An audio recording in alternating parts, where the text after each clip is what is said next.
Good morning, everyone, and welcome again to TiCon 2020. We have an interesting mentoring masterclass session next. To introduce the speaker and take through the topic, we have our charter member, Mr. Balachandran. Over to you, sir. Good morning, everyone.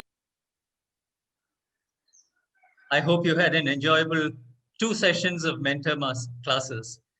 And in the previous one, you were listening to the challenges and perils of raising funding.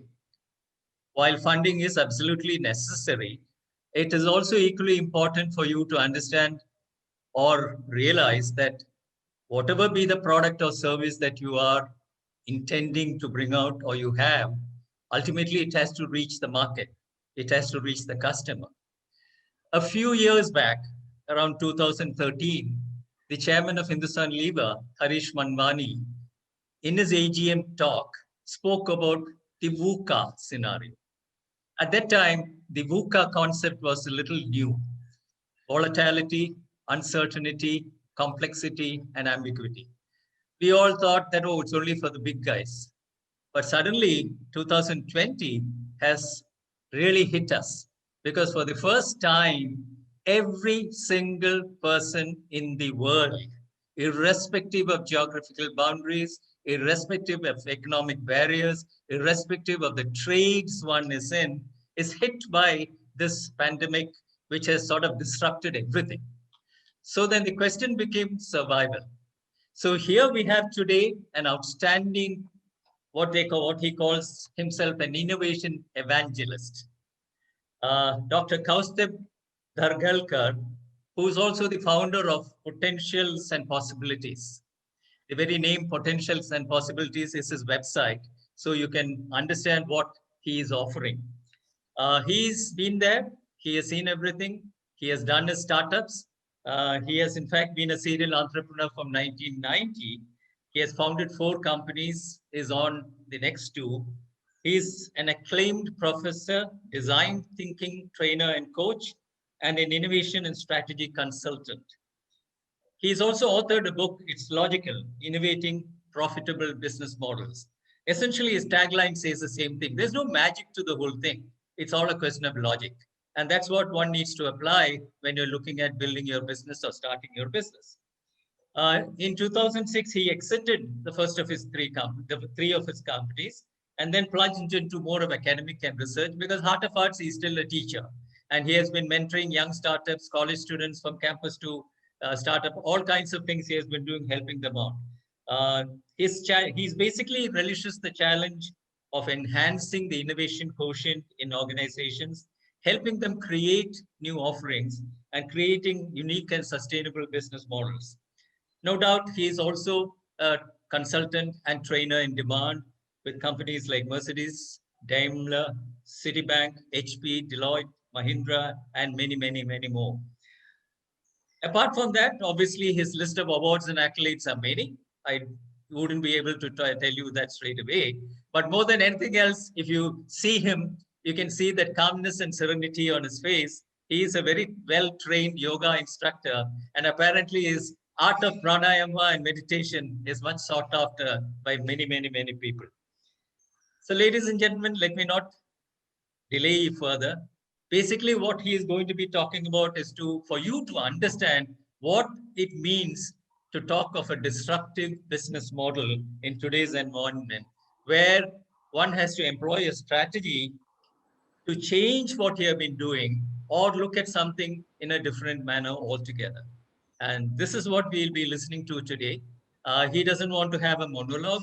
He is going to talk for about 35 to 40 minutes, but he's definitely wanting to have a conversation with all of you. So please feel free to ask whatever questions you need to ask.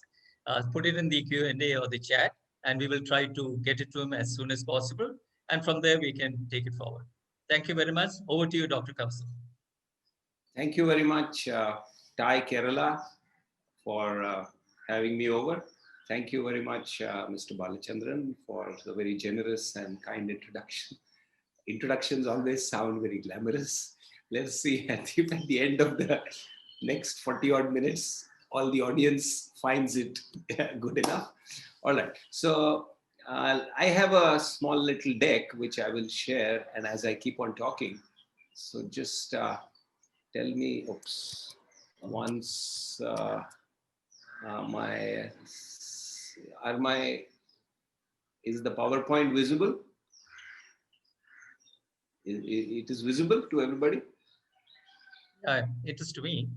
All right, so that means it must be visible to everybody else as well. So yeah, that's the topic, disruptive business model creation.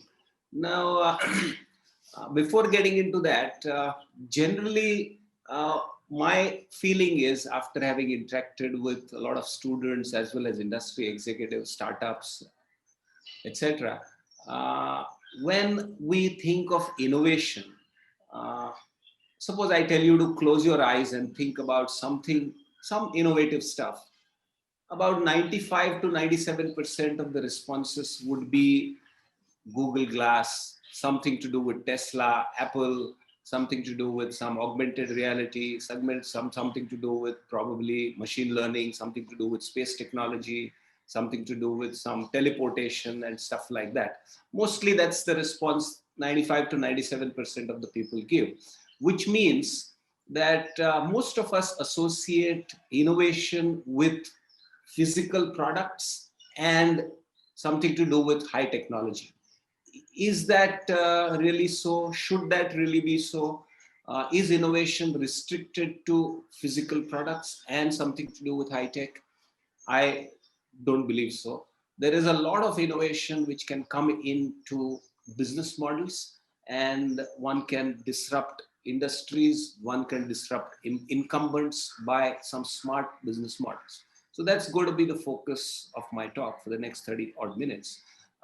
And I'm going to kind of narrate certain experiences, certain stories from my experiences, my consulting practice, or from the startups that I've been associated with. And from there, let us derive some threads, which could be useful kind of traits, which we can kind of try and apply to whatever ventures, businesses that we are into. So that's going to be the gist of what I'm going to talk about. So let's go in. First up, I'm going to narrate one instance. Some of my students, about this is about 2013, mid 2013, around mid 2013. As I also go as visiting faculty to a few B schools and engineering schools, and I take subjects related to, of course, related to innovation, entrepreneurship, and specifically about some new product development, new business model creation, etc. And across all these subjects, I give one assignment which is common, and which I call as an empathy fortnight. What I mean is simply, if the class is, say, 50 kids, I would divide them into, say, 10 groups of 5 each, or 12 groups of 4 each, or something like that. And each group is given one target segment, which they have to study, interact with over the next 15 days, so that they can kind of figure out what are some latent or unsolved problems that that specific customer segment is facing. And unsolved means an opportunity there. So it's basically an opportunity spotting exercise. I'm going to narrate one such group which was working at that time. This is around 2013-14, as I mentioned earlier. This particular group, I had given a target group as deaf and mute housewives. Deaf and mute housewives, not working women, all right? After the first 3 to 4 days, these kids came back to me saying that, well, we have been thinking of a lot of ideas, etc. And but the moment we Google it up, we find that this idea has already been done. There is somebody doing this already in the world. So to that, my response was very simple. I had not asked you to come up with ideas right in the beginning. I had asked you to go and interact with this particular target segment to understand their issues, pain points, aspirations, whatever you call it, and then come back and ideate. Then they said, sir, the target group that you've given is very tough because they can't hear, they can't speak, so it's very difficult to interact with them. We have not been able to interact. So to which I said, let us let us see if we can find some people in our known circles. We as Indians, we generally are, our closed family circle includes at least 50 to 60 families, our social circle. We are a very closely connected society. So we said, let us write down the names of families that we know in our immediate social circle, which amounts to at least 50, 60 per person. So 6 of us sitting around a table could muster around 280 to 320 names of families that we knew quite closely. And then we went through each of these families to find out whether there is any family member who fits the bill. And we noticed that there were 2 ladies who were actually hearing and speech impaired and were housewives. So the next thing was, we go and interact with them and understand their issues to be able to identify some unsolved problems. Then we decided that let us focus on the problems of this lady within the household. And so we decided, let us go and see how she operates in the household. Now, then the question was, what time slot should we go to? One opinion from our group was, let us go when she is at leisure, when she has some time to interact with us, and then that's when we come to know. Another view was, let us go when she is free and there are other family members in the house so that they can interpret what she feels, and they can, because remember, she can't speak. So we have to depend on sign language, somebody interpreting it for us. But we took another view that we should go and study this lady's lifestyle when she's really, really busy. That is the real time that she will be facing some problems. To add to that, we said that we will go at a time when she's alone at home, because all the problems will be on her head and she will be grappling with a lot of things. So real unsolved latent issues or so will come out really at that time. So we chose a time between 9:30 in the morning till about 12 o'clock in the morning, 12 o'clock noon. And we also, to add to the extreme, we also chose the days when her housemaid was also absent, so that all the work would be on her shoulders and she would be really grappling with the situation, at which time real problems would come out. So we spent about an hour and a half in one house and a couple of hours in the other house. And the brief to the students was very simple. Do not interfere with anything that she does. Do not try to go and help her in her activities, but just observe what is happening passively. Just note down every detail that is going on, the way she is responding, the way she is behaving, the way she is interacting with various things in the house. And these 1.5 to 2 hours in the one household and a couple of hours in the other household threw up very interesting things, very simple things, but unnoticed. Things like when somebody rings a doorbell, she cannot respond because she cannot hear. When she puts something in the microwave oven and goes and does something else in some other room, she puts the timer, and when the timer times out, it keeps on beeping. She doesn't register it. She can't come back and switch it off. Another very interesting thing we noticed was when she would put something in the pressure cooker, and she would not leave the kitchen. She would pace around in the kitchen like a caged lion or a caged tiger, constantly looking at that pressure cooker, because we interpreted this as she would not want to leave the room because she would not be able to hear the number of whistles that the pressure cooker will give off.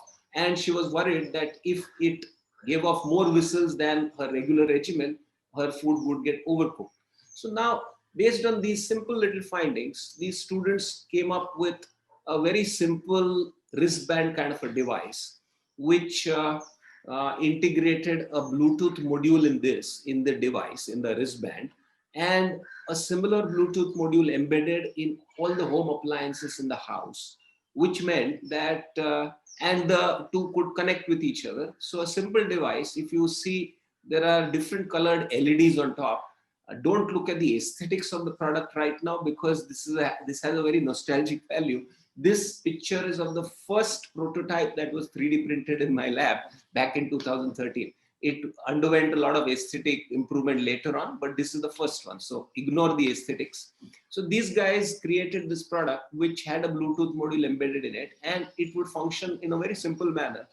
If somebody rang the doorbell, the wristband would vibrate in the lady's hand, wrist, and maybe a red LED would glow on it corresponding to the doorbell. If the microwave timer timed out, the wristband would vibrate and a bluish LED would glow on it. If the pressure cooker whistled 3 times, the wristband would vibrate and a bluish green LED would glow on it. Very simple product, but solves the actual need, right? Now, after this, after having done this, out of the group of 5, 2 students got very excited and they said, we want to do a startup around this. We really like this idea and we want to take it forward. They were very excited and they came to me very, very anticipatedly saying, will you mentor us? Will you help us out? I said very happily, yes. I gave them about 2.5 weeks to kind of go back and really look at the product and look at the ecosystem and come back to me with certain milestones of how they intend to take this whole idea forward. About 3 weeks went by, these kids did not come back. After about 5 weeks, these 2 came into my cabin and I could see a sense of dejection among them, you know. They said that we have kind of researched this whole space and have come to 2 very damning observations. One is, if you want to start a manufacturing unit in India, back then in 2013, if you wanted to start a manufacturing unit in India, one needed about 18 or 19 different licenses, which would take anywhere between 15 to 18 months to get. So that was one big dampener there. Second dampener was that this product is so damn simple, it can be copied very, very easily. Then they thought that, you know, we might make a lot of 500 or 1,000 pieces in the first lot. And maybe in the next 3-4 months, we will be swamped with competition because it's really, really simple and there is no real technological IP protection that can be built around this. And their biggest worry was that the Chinese would come into the Indian market with a similar product at probably half to 1/4 the price, and they would be wiped out. So these were 2 major hurdles there. Initial thought, one of them said, no point taking this forward, but the other one was very excited and kind of pep talked the other guy into continuing with it. Credit to those kids, they never gave up. And they kept on talking, brainstorming, we used to keep meeting, etc., etc. And after about 2.5 months of this brainstorming, they came up with a very different way to go to the market. Initially, they were thinking of manufacturing the wristband and trying to sell it to the target segment. After 2.5-3 months, they said, the need of the product we have identified very well. There is a strong need in the market, but it is our incapability of being able to manufacture it or our incapability of being able to stand up to the Chinese competition. That's the problem. So what can we do? The market needs it, but we need to really relook at how we need to take it to the market. So these guys, after about 3 months onward, they came up with a very beautiful solution. They said, manufacturing is our problem, so let us forget manufacturing it at all. Let us create a cloud platform which connects to a wristband, to this kind of a wristband through an API, and which can connect with any household appliance also with an API, with an application programming interface, which typically all these cloud platforms help us connect with. So they said, let us make this manufacturing completely open source.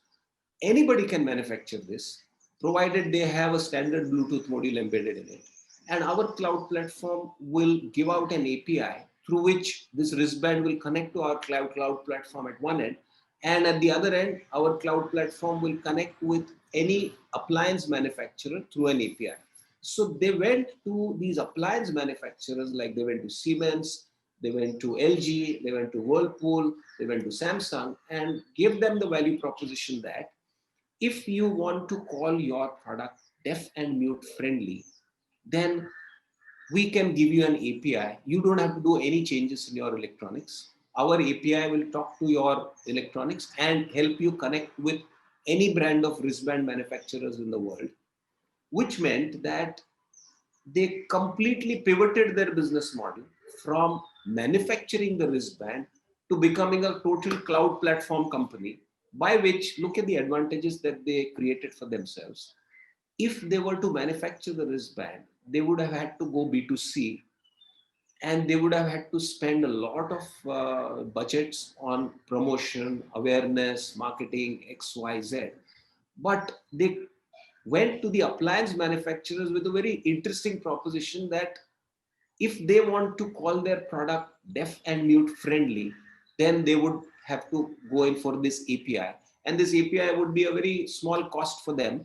And if you remember back in 2013, 14, around that time, uh, there was a big movement for making products inclusive by these large companies and everybody. And these guys, these kids took advantage of that particular thought process and completely revamped their business model from manufacturing to a cloud kind of a solution. And because of which they were able to save big time on their marketing expense, their sales expense, etc. Getting these B2B customers in the beginning took time, yes. But once they got it, the whole globe became their market. Because otherwise, if they were manufacturing the wristband, they would probably have sold somewhere. They were from Mumbai, so they would have sold some in Mumbai, Pune, and around Maharashtra. And they would have probably been swarmed out of the market by competition.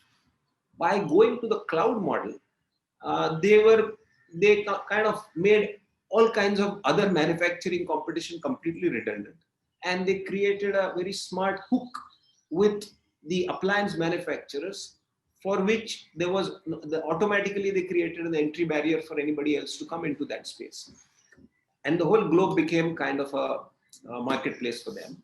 And now with this entry into that cloud platform, they also next they created a platform for all kinds of home automation within the house, smart homes. So finally, after about 2.5, 3 years, they got acquired by Siemens home automation division. So if you look at the journey, they started off thinking of manufacturing, but they ended up completely differently, and they created so basically I'm saying try to shift the paradigm of thinking and think in terms of platforms, because that's the way forward. Going forward, you start manufacturing something, we start capturing market share in a niche, keep on exploring the other needs of that particular niche segment that you are targeting. If you can satisfy those needs, well, expand your capacity to do it. If you can't, then collaborate with other folks who can take care of those needs, but you control the platform.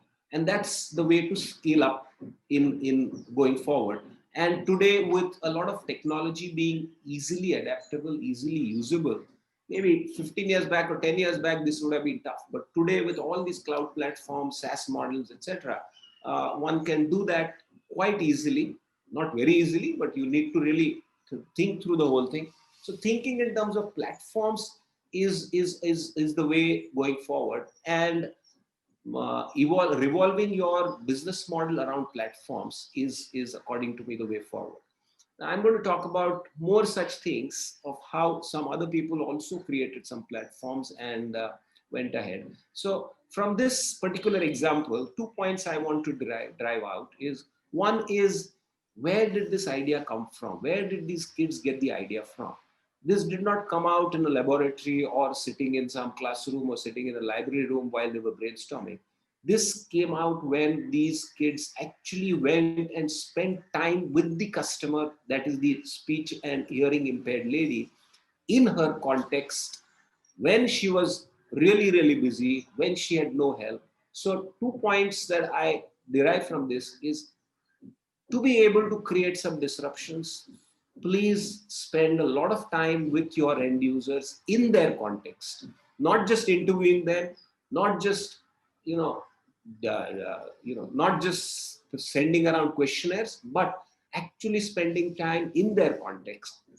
And the second point that I'm saying is, remember, we observed these women in extreme situation. That is when they were alone at home, when they were really busy, and when we also added one corollary to the whole thing, that when their housemaids were absent.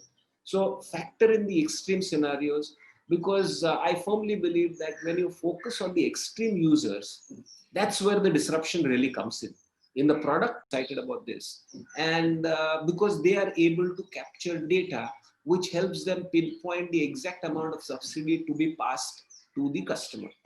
And later on, now he has MOUs with Punjab government, with Haryana government, etc., and gets orders to the tune of about 25, 30,000 such pieces. More than the hardware, the platform that he has created is what is really keeping him in business. And now, very smartly, what happens is because the government captures data through his platform, automatically the government indirectly promotes his hardware also, and automatically these large players like Jain Irrigation, etc., get sidelined from that entire distribution wholesale supply chain, distribution channels, and the government kind of hints that this is the hardware to pick up from. Automatically his hardware also gets sold, and his platform actually is becoming more and more powerful. Later on in 2017, the government came up with crop insurance policies also. So for giving out crop insurance, the government wanted data about soil quality, moisture content, etc., etc., etc. So this guy, because he controlled the platform, he did not have those soil sensors and moisture sensors, etc., in his portfolio, but he tied up very smartly with a lot of these hardware manufacturers and now captures a lot of data which goes to the government, which is very useful for the government. Hardware sales now are a minuscule percentage of his revenue. His major revenue is coming from the cloud platform, from the data that he's capturing. So once again, a classic example of thinking in terms of platforms.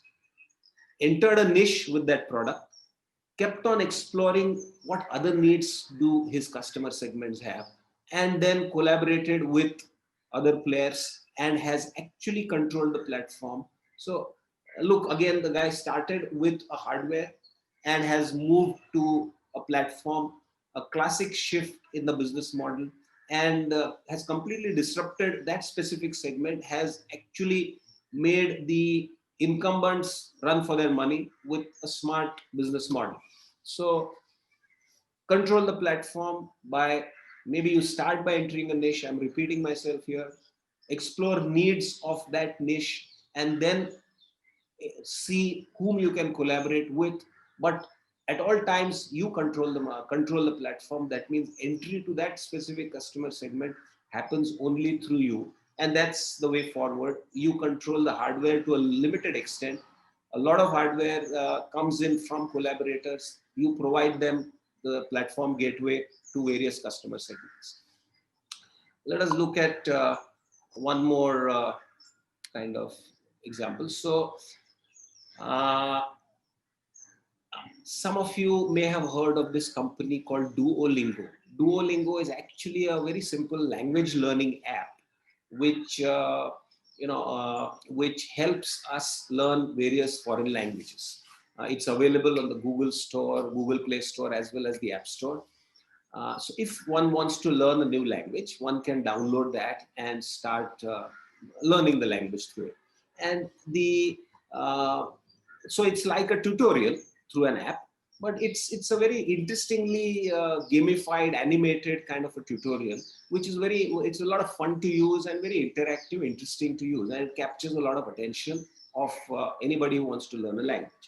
Now, the real business model behind this is very interesting. This Duolingo is actually a translation company. What it does is it takes translation jobs from large corporates. Say, for example, if maybe a Japanese company wants to enter into India, it obviously wants its product manuals, instruction manuals, etc., to be translated into various Indian languages. Now, what happens? Suppose I am Duolingo, and there is this Japanese company who comes to me for this translation job. When I get the job, what I do is I cut down this document into small little words, small little bits and pieces, sentences, paragraphs, etc., and create nice little animation around it and push it down through the Google Play Store or the App Store, where hundreds of thousands of people who want to learn the Japanese language keep on keep on doing this tutorial. Doing this tutorial means actually indirectly they are actually doing the translation of this document piece by piece, bit by bit. And I, as Duolingo, have an intelligent algorithm which picks up the best translation from these hundreds of thousands of people wanting to learn Japanese and indirectly doing the translation in various languages. I have an intelligent algorithm which picks up the best translation, stitches the document together, and voila, I give it to my customer in the first place, who's the Japanese company. So the Japanese company is paying me for the translation. The people who want to learn the language, it's a freemium model. The app is a freemium model, which means the first 7-8 rounds, 7-8 levels are free. After the first 7-8 levels, I start monetizing the presence of the learners in my app through either direct subscription payments or through in-app videos and in-app advertisements. So basically, Duolingo is in the middle. I am getting paid from both ends of the value chain. That means that Japanese customer is also paying me, and my translators, so to say, the people who want to learn the language also start paying me after a certain level, which means a smart way to construct a business model. Here, what has this Duolingo done?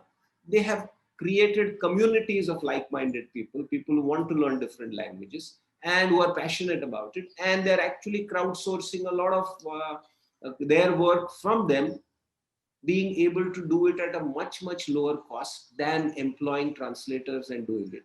So this is what I call as double whammy.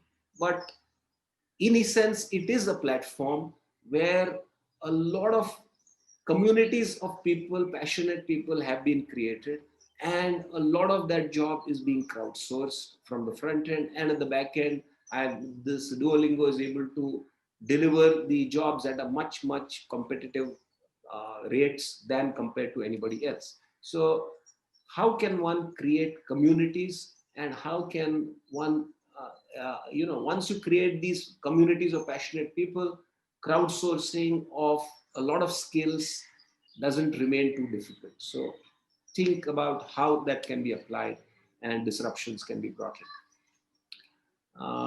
One more point I'm going to make before I stop and we start taking questions. Creating platforms, another trait here is going beyond the obvious customer.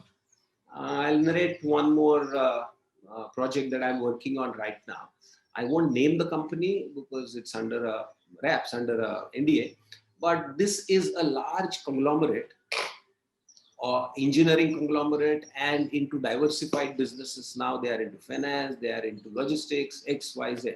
You name it, and they are there in that business. But started off as a automobile.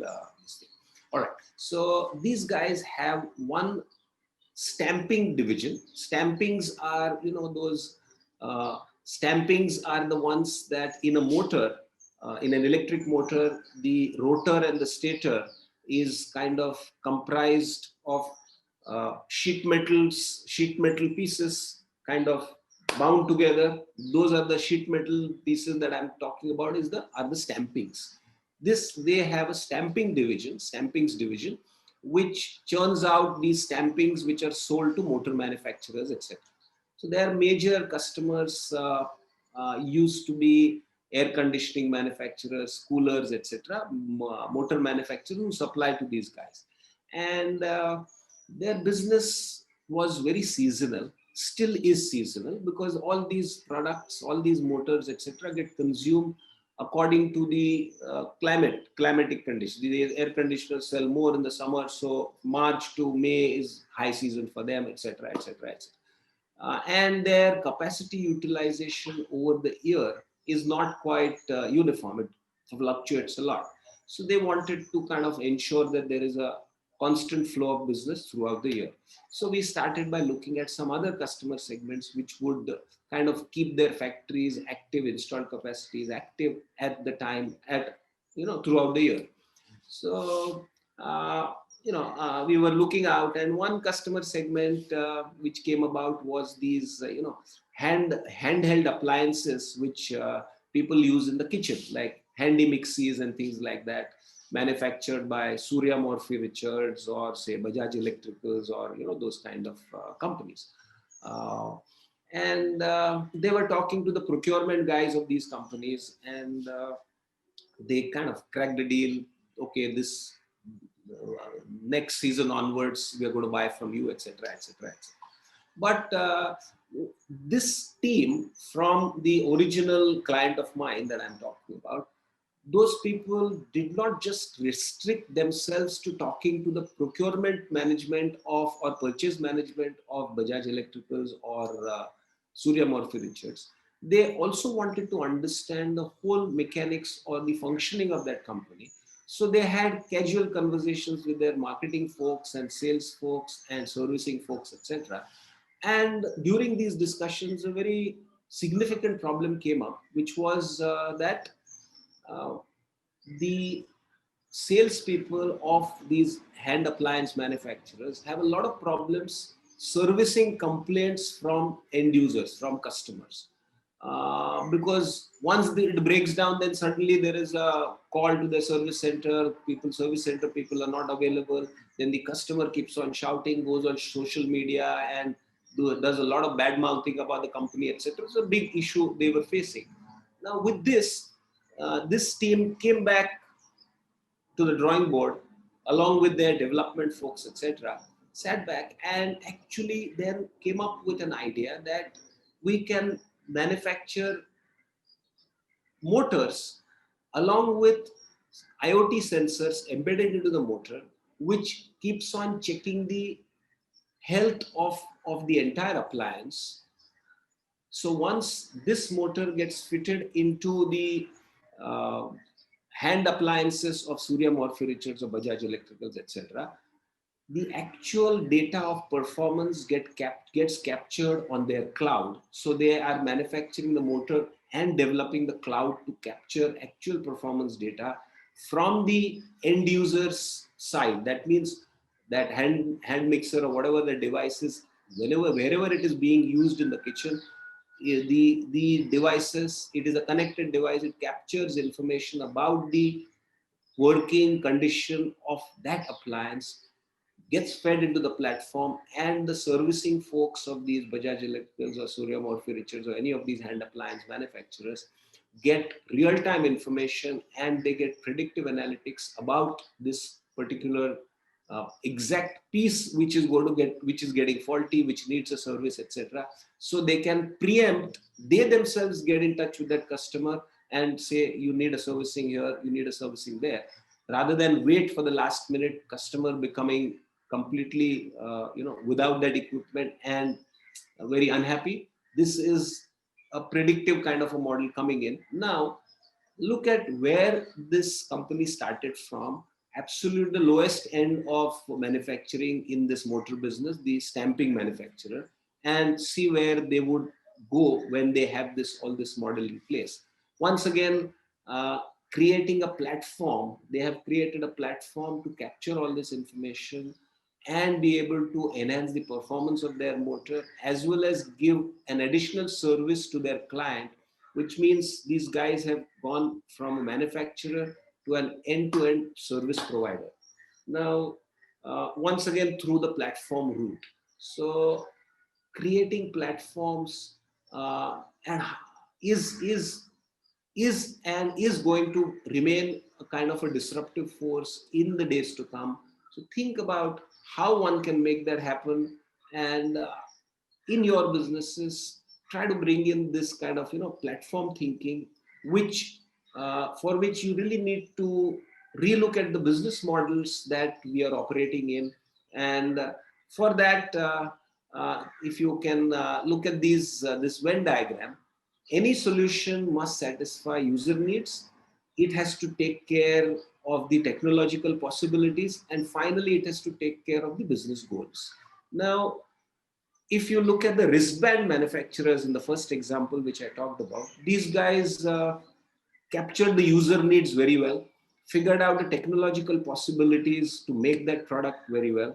But with their initial model of trying to manufacture it, their business goals would not have been satisfied.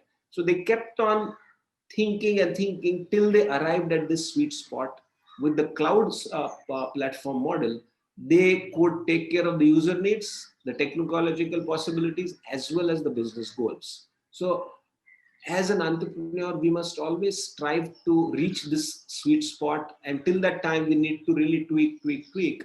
And when one reaches there, there is a possibility of, along the way, how can you really uh, change the way that industry works through thinking of various ways in which one reaches the customer, etc. So remember this is a very simple thing that one needs to strive at. Now I will talk about a little bit about how can we reach there. Some simple questions that one needs to ask to be able to kind of create some disruptive business models. A small little framework of 6 questions that one needs to ask oneself at all times. How do we reach the customer? Now look at how the first wristband fellows, how did they reach the customer? Initially, they were thinking of going directly to customers by manufacturing the wristband. But they figured out a much more effective way to reach the same customer segment through their cloud platform and through the appliance manufacturers, because the appliance manufacturers got a very high value proposition that their appliances could then be labeled as deaf and mute friendly, which was a big thing way back in 2014 or so. So they reached the same set of customers, but in a completely different manner.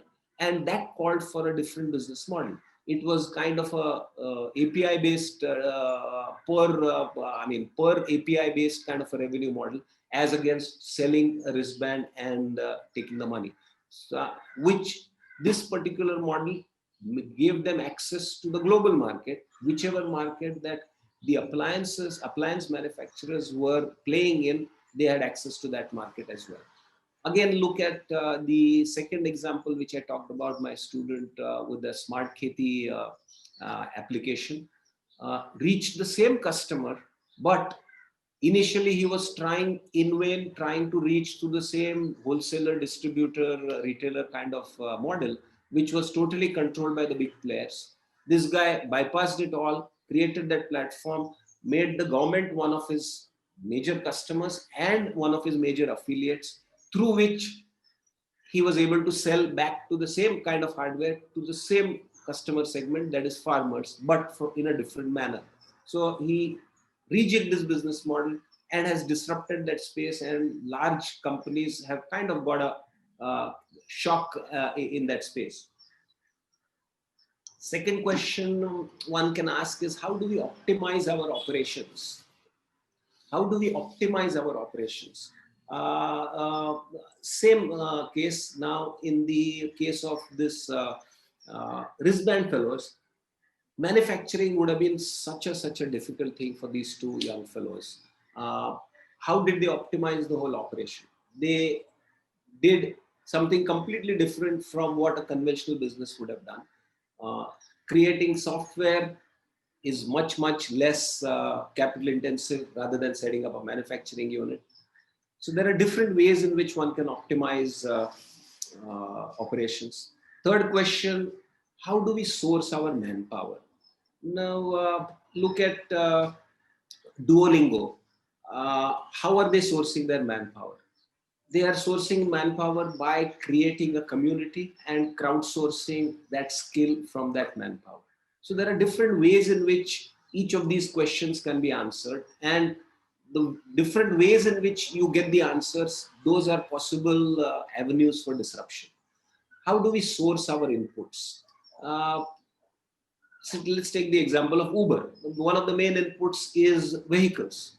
Now, because of the entirely freelancing model of Uber, the inputs come completely free into the Uber platform, and they are able to access infinite amount of input at practically zero cost, actual zero cost, because all the inventory or all the inputs come from freelancers. Now, to be able to make that happen, this particular thing, what is the kind of tie-up that a company like Uber has with the drivers or the cabbies? It's a completely open tie-up, which means that even if you are logged in on the Uber app, the driver or the cabbie can switch off and go on to the Ola app at his or her discretion. There is no binding agreement. So those kinds of, what are the kinds of tie-ups that one needs to seek in different ways? By seeking different types, also you can disrupt existing business models. And how do we create an optimal product mix? Once again, coming back to the Smart Kheti example, this boy constantly kept on analyzing what else does my existing customer need, and kept on asking the question, can I satisfy those needs? If I can, I will. But if I cannot, can I collaborate with relevant partners and be able to satisfy those other needs, creating an optimal product mix for my platform? Which means when you create an optimal product mix for the platform, for that specific customer segment, that customer segment always stays with you because almost all of its needs get taken care of, though not by the original startup, but by a collaboration of startups or a collaboration of companies. But that original founder kind of controls the gateway to that, or the platform or entry to that specific customer segment. And so my point is, one should keep on asking these questions and try to see what are different ways in which I can answer these questions. Is there only one conventional way to reach a customer? Is there only one conventional way to optimize operations? Is there only one conventional way to access manpower, and so on? I'm sure if you constantly keep on asking these questions, you will find different ways, different answers to each of these. And that's where the genesis of disruption really sets in, especially for business models. With this, I would stop talking and we can take some questions or we can have a discussion. Thank you, Dr. Kaustubh. I think it's very interesting the way you summarized it into the 5 hows and the 1 what, which sort of essentially the crux of the whole thing comes there. I had one question. These days we are hearing a lot about design thinking. How would you differentiate design thinking with business disruption concepts? Well, design thinking is a mindset. It's a problem-solving approach, which keeps the user at the center at all times, and keeps on. It's a kind of an exploratory, iterative approach, which keeps the user at the center at all times. That means a person trying to, or a company trying to solve a problem, understands the problem not from their own perspective, but from the user's perspective. Many times the problem gets redefined because the user is thinking differently and we are thinking differently. So that's one first jolt that the company gets. And then after that, after having redefined the problem from the user's perspective, a typical design thinking approach is keeping the user in the loop even while you're ideating for the solution. Taking feedback constantly, creating a prototype, testing the prototype from the consumers, taking a feedback, and that iteration keeps on going on. Now, in disruption also will happen only when we are really in touch with the customer, their needs, their, so to say, latent or unarticulated needs, which haven't been voiced, but they exist, they are there. Like, for example, in that wristband example which we talked about, if we probably had not spent time in the customer's context, I don't think we would have got those very simple insights into what the real problems are. And there itself came the genesis of the product. And then how about the ecosystem, how the business model that they were thinking of would not have sustained, and then how they actually created a sustainable business model. So I feel design thinking is the crux of problem solving. And what really differentiates design thinking from other problem solving approaches is that, because every problem solving approach is definitely trying to create a breakthrough. But in design thinking, there is this, uncompromising focus on the user. That empathy quotient, so to say, is, according to me, the building block of design thinking. later on ideation, prototyping, testing, etc.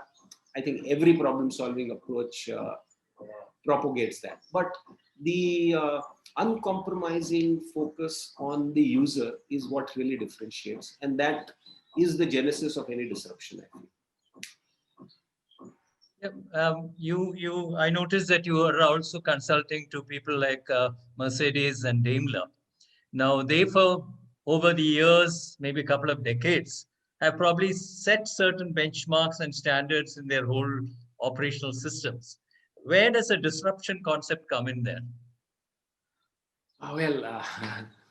For these companies, the disruption concept has come from outside. Tesla, Elon Musk has totally disrupted them. So somewhere I think success leads to complacency, and they feel that we are doing the right thing. We have so much market share. We command so much of stuff, and customers will pick up anything that we sell. Classic example is Nokia. What happened to them? I mean, they got completely wiped out first by BlackBerry, then by Apple and Samsung.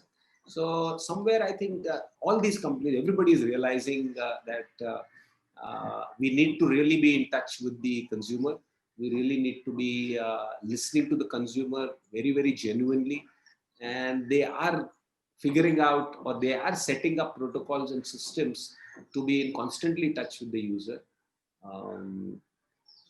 In fact, some of the Chinese companies like Haier, etc., HAIER, they have a protocol that every single day, every single employee must spend at least half an hour with end consumers, either online through digital platforms or physically interacting with customers. I think those are the things that every company will have to bring into their systems and frameworks, protocols or so, to be able to make that happen.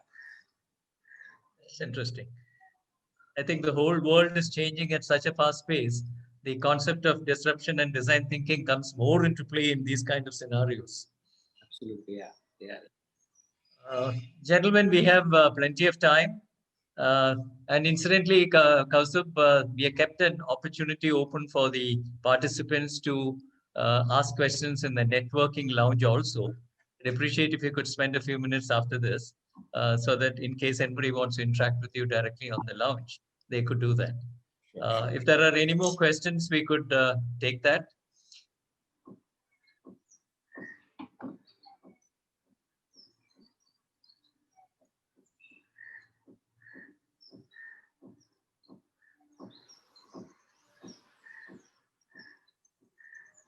Hello. Sure, the topic is quite simple, yet it can create a lot of thoughts in one's mind as to how you're going to apply it to your kind of business. So please feel free to ask whatever you want to clarify. You're not going to get him otherwise. You'll have to pay a big fat fee. But he's right now available for you to at least bounce off a few thoughts and ideas to him.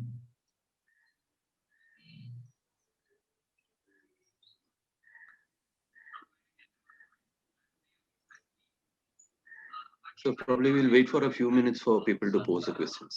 Yeah.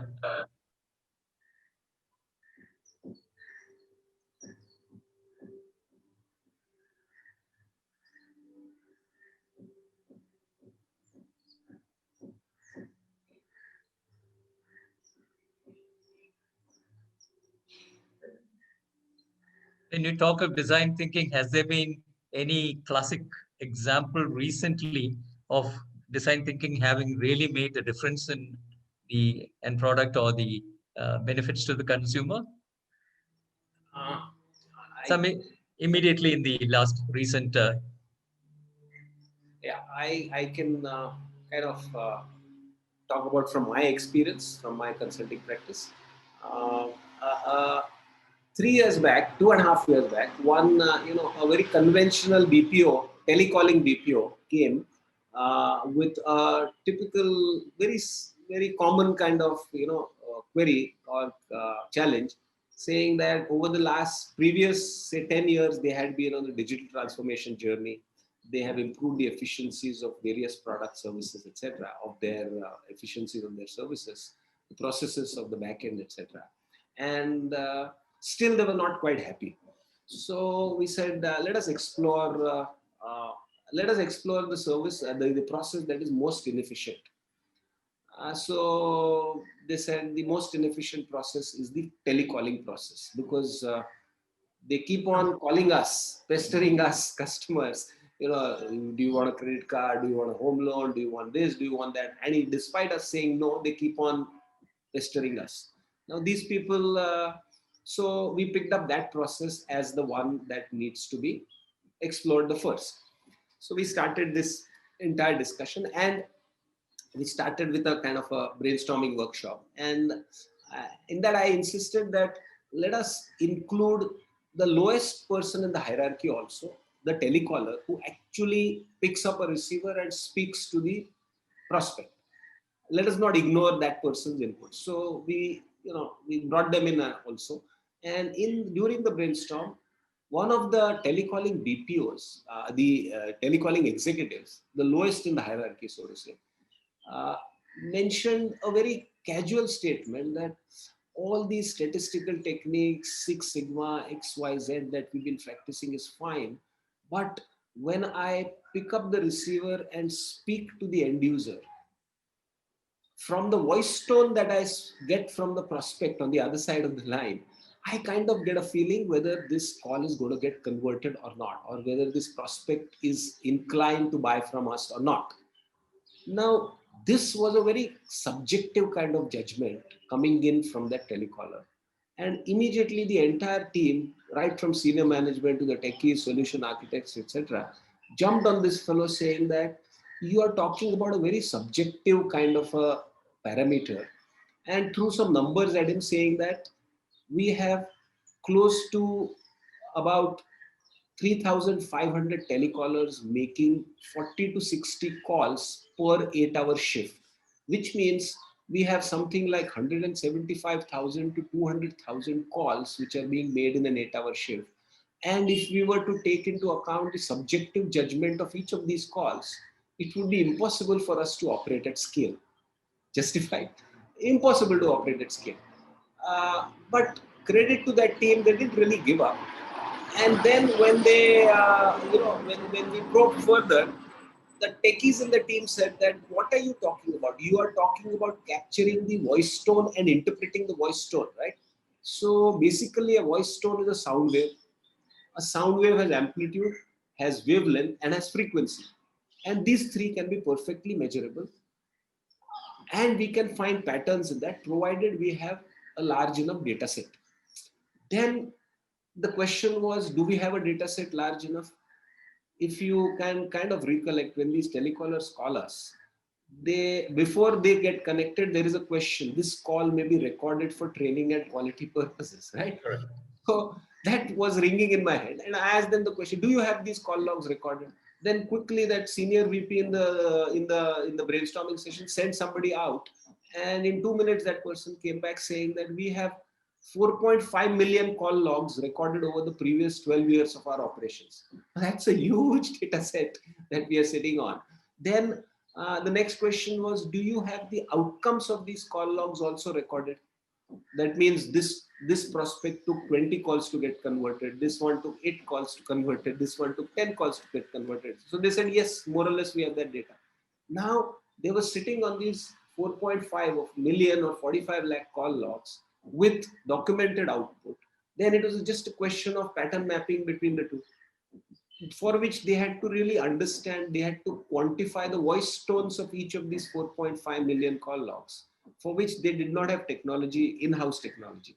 Then we looked around and we found one startup from some of the incubators that I've been connected with, doing some cool stuff in speech recognition technology. And these people got together, and in the next 7.5 months, the startup actually created a back-end speech recognition engine, which could kind of, depending on it was a machine learning algorithm created with the voice tone on one side, which quantified voice tone on one side, and the outcomes which had been got by these 4.5 million call logs. And what emerged was the voice tones fell into 5 categories. Voice tone pattern A corresponds to an outright conversion by the prospect. Voice tone pattern B corresponds to a maybe yes by the prospect. Voice tone pattern C is a yes, no, maybe by the prospect. Voice tone pattern D is a maybe no by the prospect. And voice tone pattern E is an outright no from the prospect. Now, it is a self-learning algorithm which they created 2.5 years back. And today, just before the lockdown, about somewhere in February, I had touched base with them to find out how they were doing. And that algorithm has become so intelligent now that whenever a telecaller calls a prospect, within the first 12 words that the prospect utters, the backend sounds speech recognition engine kind of understands the tone in which that person is speaking and buckets the prospect into some of these 5 baskets, voice tone pattern A, B, C, D, or E.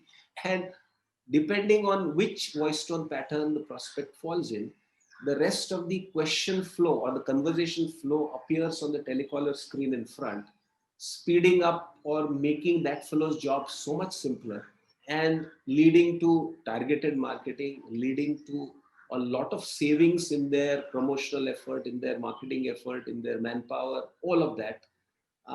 Now, here, this is what I say that, the empathy quotient, or say the qualitative parameter which got picked up in the beginning, which was being discounted earlier because of all these statistical techniques, the voice tone pattern, which was completely discounted at the cost of scale, was also quantified with the right use of technology.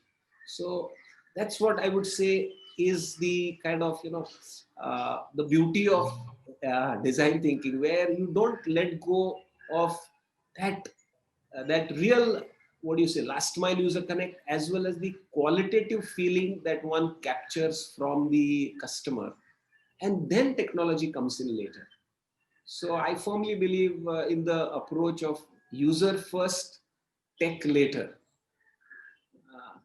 Most of us try to, solve problems with the technology in mind to begin with. And then we try to force fit some solutions there. But I think it should be user first always and tech later. That's interesting. It's not really a question of what you say, but it's a question of how you say it when you respond to a telephone call. Yeah. So by this process, you mean they have been eliminating potential target audience who may never be their customer. Yes. So they're focusing more on the thing. Yes. And what happens, in pattern D and pattern E, who are going to say no, those don't get dead to the system. Those are given to another sales channel to reach out to those customers in a more efficient way. Till then, they were just going on pestering these people irrespective of whether yes, no. And it's such a waste of time, effort. This is much more targeted. We have a lot of startups in our Thai whole ecosystem. And normally founders are very possessive about their own concepts and ideas and the way to reach the market.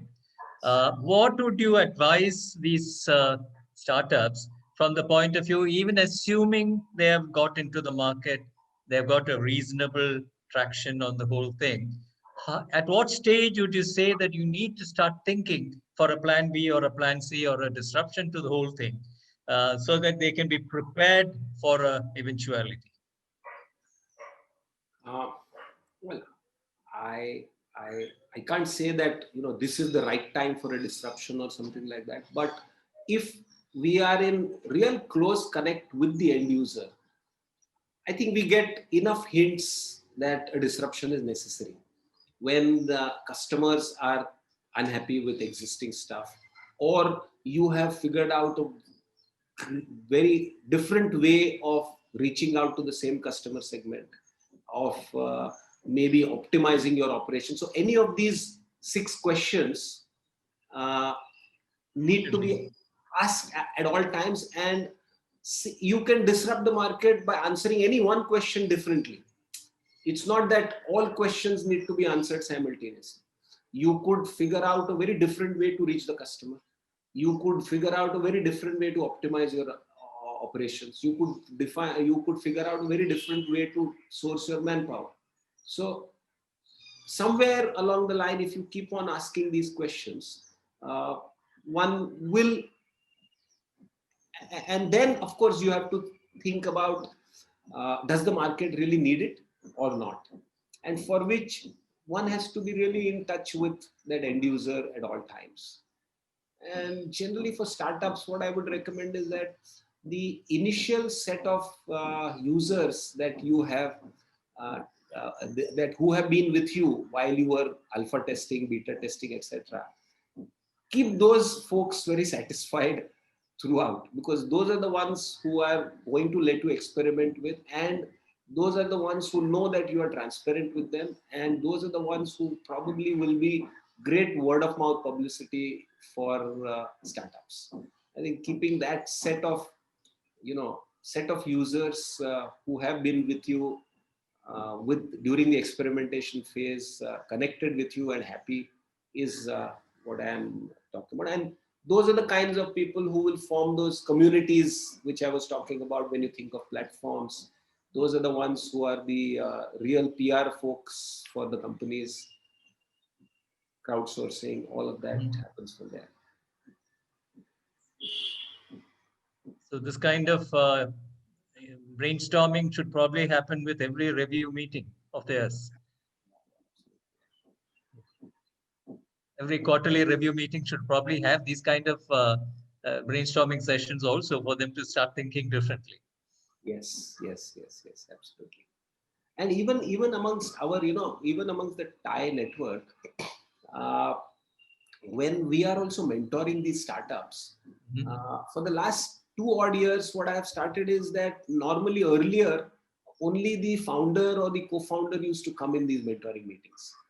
But I've been trying to push the fact that please get all your senior folks of not just the founding team, but some key employees of yours also in these mentoring sessions, because when we talk about these mindset shifts, many a time, if the discussion happens only with the founder, he or she is not able to translate the same kind of thinking into his team. So that's something which we've been experimenting with, and I think it is showing some good results, because that mindset, unless that organizational mindset shifts, things don't move fast enough.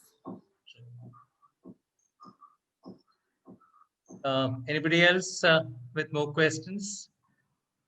You could.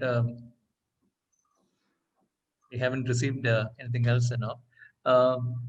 You could spend a little time in the network lounge, so that in case somebody wants to interact with you on that, we'd appreciate your time on that. We still have another 15-20 minutes. Yeah.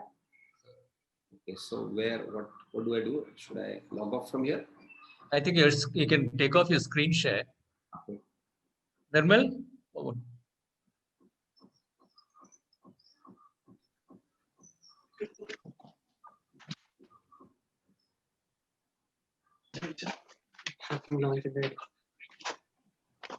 How does he go to network lounge? It's in the same below menu, sir. In the networking lounge, there's a tab separately for it. Probably he could do after the session, sir. After the session ends. The questions have been posted in the chat box. You can probably take some of them. I did. Yeah, okay, great. I've basically covered most of what they've asked. So we are ahead of time. So thank you, Dr. Kaustubh, for your time. We appreciate your sharing your thoughts with us. And I know this is going to be the 20th, with 2020 ending on a total disruption of our lives. 21 onwards, I hope this is going to be a more positive change. But yet, I think now people have begun to realize that you need to expect the unexpected. And be prepared, whether it's your business, your family, your societal life, everything is now is based on pre-COVID and post-COVID scenarios. I think this concept of disruptive business model thinking and design thinking will make a lot of difference to young startups when they start, because they now need to know that they have to prepare for the eventualities of a kind of tsunami coming in on them at any point of time. So thank you so much. We appreciate your time. and efforts. And please do spend a little time with the youngsters who may want to chat with you. Yes. Thank you so much.